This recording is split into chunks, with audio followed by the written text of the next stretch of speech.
Everyone, मैं हूँ शालिनी और आज फिर से आप लोगों के लिए एक कहानी लेके आई हूँ। जो मेरी आज की कहानी असम के गांव की है, तकरीबन 60 साल पुरानी है।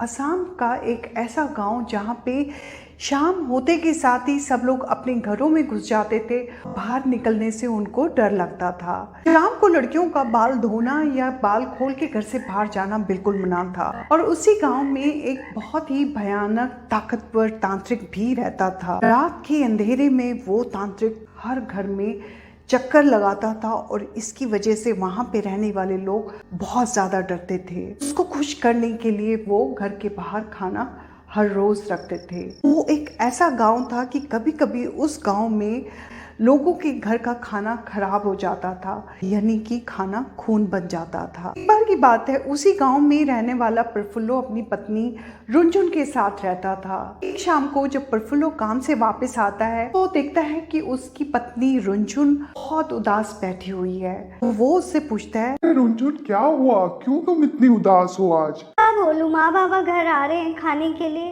उनको तो माचर झोल और भात पसंद है, लेकिन घर में तो मछली नहीं है। मैं क्या करूं? क्या हुआ, आज उनको तरकारी खिला दो। मैं ऐसे नहीं करूंगी, मेरे को माचर झोल और भात ही बनाना है। प्रफुल्लो ने देखी तो उसने कहा, बहुत शाम हो गया, हाट भी बंद हो गया होगा, मछली नहीं मिलेगी, कुछ भी सामान नहीं मिलेगा, आज किसी तरीके से इंतजाम कर लो। लेकिन रुनझुन तो आज सोच के बैठी थी कि वो किसी बात को मानेगी नहीं। तो उसने सीधा बोला कि आप कहीं से भी मछली लेके आओ। आप ऐसा क्यों नहीं करते हो कि जो तालाब है सामने, वहाँ से मछलियाँ ले आओ पकड़ के। तो मेरी बात सुनोगी ही नहीं। इतनी शाम को, चलो ठीक है, मैं लेके आता हूँ। प्रफुल्लो मछली पकड़ने का सारा सामान लेकर के घर से बाहर निकल जाता है। ये घर के साथ में ही उसके कजन का घर था जिसका नाम प्रसन्नो था। वो उसके घर पहुंचता है और उसके बाद बोलता है, सुनो जल्दी चलो, तुम्हारी भाभी ने बहुत शोर मचा रखा है, आज उनको मछली बनानी है, चलो तालाब तक चलते हैं मछलियाँ पकड़ने के लिए। फिर वो दोनों साइकिल उठाते हैं और फिर वो बात करते करते तालाब के पास पहुंच जाते हैं। तालाब के ऊपर एक पुलिया थी और वो दोनों उस पुलिया के ऊपर बैठ जाते हैं। प्रफुल्लो बोलता है, अरे भाई जल्दी जल्दी करो भाई, जल्दी मुझे मछली पकड़ने का हुक पकड़ाओ। प्रफुल्लो जल्दी से हुक प्रफुल्लो को पकड़ा देता है और प्रफुल्लो जब पानी में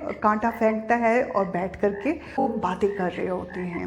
ऐसी बातें करते करते अचानक ही प्रफुल्लो जोर की चिल्लाने लगता है, अरे अरे अरे भाई भाई, लगता है आ गई मछली आ गई। और वो जल्दी जल्दी कांटा ऊपर खींचने लगते हैं। प्रफुल्लो देखता है एक बहुत बड़ी सी मछली कांटे के अंदर फंसी हुई है और वो उस फिश को निकालते हैं और किट के अंदर रख देते हैं। दोबारा से वो कांटा पानी में फेंकते हैं। बातें करते करते और उन्होंने काफी सारी फिश पकड़ ली थी। थोड़ी देर के बाद प्रफुल्लो सुनो से कहता है, अरे भाई जरा गिन के तो बता दे कितनी फिश हो गई है। फिर उसके बाद फिर से वो मछली पकड़ने लग जाता है। प्रसन्नो का कोई जवाब नहीं आया। उन्होंने दोबारा से पूछा, कोई भी जवाब नहीं आया। उसने एकदम से ऊपर मुंह उठा करके देखा।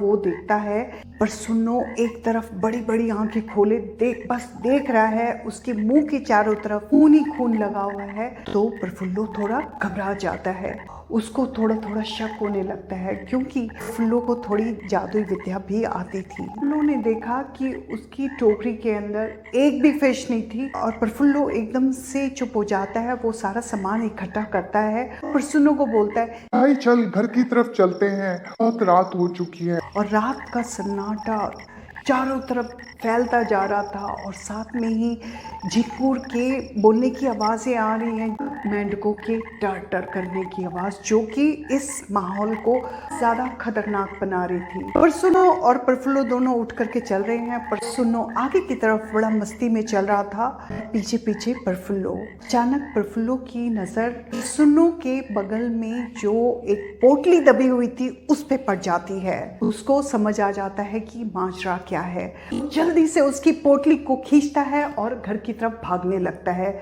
और उसके पीछे पीछे प्रसन्नो अपनी पोटली को छीनने के लिए भागता है। लेकिन किसी तरीके से प्रफुल्लो घर पहुंचता है, जल्दी से घर में घुसता है और घर का दरवाजा बंद कर देता है। रुनझुन जब देखती है कि प्रफुल्लो इतना भागा भागा खाली हाथ आया है तो वो उठ करके बिल्कुल उसके पास चली जाती है और उससे धीरे आवाज में बोलती है, क्या हुआ, मछली पकड़ के नहीं लाए हो क्या? वो रुनझुन को पोटली जो कि प्रसन्नो से छीनी थी उसको निकाल करके उसके हाथ में रखता है। बोलता है, रुनझुन इसको कहीं छुपा दो, इसको सरसों के ड्रम के अंदर छुपा दो और इसको किसी को भी मत देना। थोड़े साल बीत जाते हैं, प्रसन्नो की शादी हो जाती है।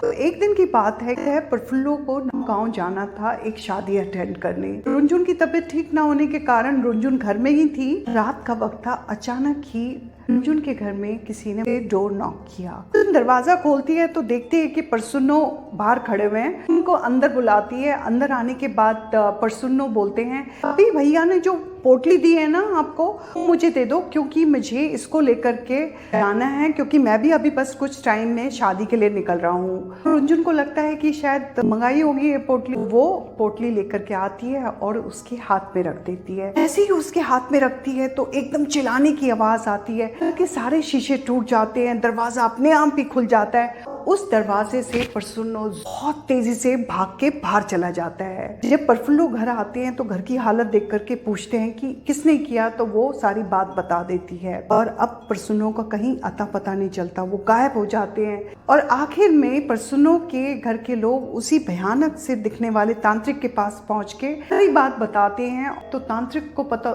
तो पहले से ही सब कुछ पता था। बोलते हैं कि वो लड़का अब कभी वापस नहीं आएगा, वो मर चुका है। उसी दिन मर चुका था जिस दिन मछली पकड़ने के लिए ये दोनों गए थे तालाब में। और तालाब में जो रहने वाली बुरी आत्मा थी, उसने प्रसन्नो को मार के गायब कर दिया था और उसका रूप लेकर के वो आप लोगों के साथ रह रहा था। मेरी कहानी अब यहीं पे खत्म होती है। जो ये कहानी है ये सबिता बरुआ ने मुझे भेजी थी। और अगर आपको ये कहानी पसंद आती है तो मैं आपसे एक ही रिक्वेस्ट करूंगी कि प्लीज इसे लाइक और सब्सक्राइब करें। और मैं अब बहुत जल्दी मिलती हूँ दूसरी कहानी के साथ। Thank you so much. नमस्ते।